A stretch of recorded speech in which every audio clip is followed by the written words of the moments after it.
College football is back. Say Notre Dame just smacked Navy. This is who I think will be a top 5 teams from each Power 5 conference.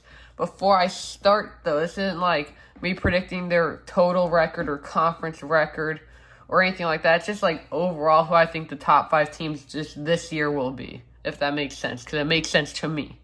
One team from here obviously plays, say that is USC.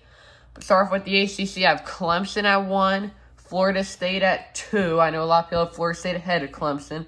Duke at 3. I think Duke's going to have a really good year. North Carolina at 4. Obviously have Drake May, a lot of good running backs. Brian Nesbitt, a really good tight end, but their receivers, their best receiver might not even play this year.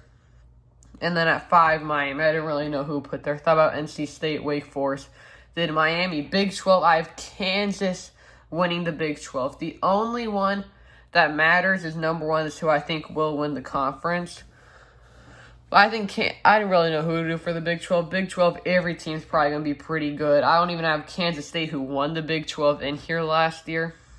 Yeah, but I got Kansas at 1, Jalen Daniels, Devin Neal. They brought back almost every starter. At 2, I have Texas, Quinn Ewers, lost Bijan, but got a bunch of other guys.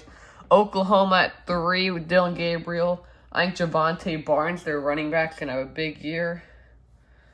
Or Jarquez Barnes. I forget his name.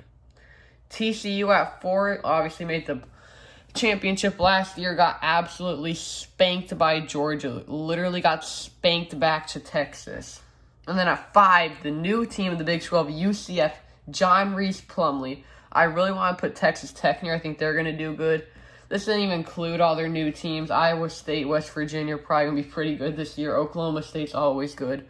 Big 12 just loaded with pretty good teams. Big 10, if you're watching my college football videos, you know I'm a huge Ohio State fan. I got them at 1. They're winning the championship. If you think anything else, get out.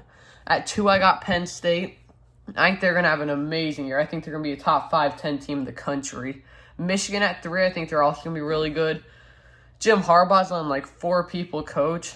At 4 and 5, I have teams from the other division. They do East and West? Yeah. 2 teams from the West. If you want to know, I still use the never eat soggy waffles thing. Wisconsin, Tanner Mordecai, Braylon Allen, and then Iowa. Always going to have amazing defense. Have the best punter, Torrey Taylor, in the country. Cade McNamara, their new quarterback, had to get Spencer Petras out there. That was just terrible to watch. Pac-12, this is the last year of the Pac-12. This is one of the best Pac-12s I think there's ever been. At 1, I got USC. 2, Oregon State. DJ Uiagalelei, I thought would win the Heisman in his first year starting. That didn't really happen. He was pretty close, I think, though. Utah at 3. Utah's always going to be good. Have them below, though. Won it last year, but I don't know when Cam Rising's going to be back. Oregon at 4, and then Washington at 5. Washington lost Cameron Davis for the year. It is going to be a lot of Michael Penix, Romo Dunze, Jalen McMillan. And then in the SEC at 1, I got the defending champs back-to-back Georgia. At 2, I got Alabama. 3, Ole Miss. I think Ole Miss is going to have a huge year. No matter who their quarterback is, Jackson Dart, Spencer Sanders, or both. I waited to do this video a little bit because I want to see how many quarterback battles would be settled, but not often happen. 4, Tennessee. Lost a lot of guys to draft. Still think will be good. Kept their running backs and Bryden Jabari Small. Joe Milton, probably the strongest arm in college football. And then at 5, I have LSU. A lot of people think it's like a top 5 team in the country. I don't. I think they're like top 15, top 20 at the end of the year. This is obviously all predicting. I'm going to look like an idiot when this stuff's wrong. But I don't care. Thanks for watching.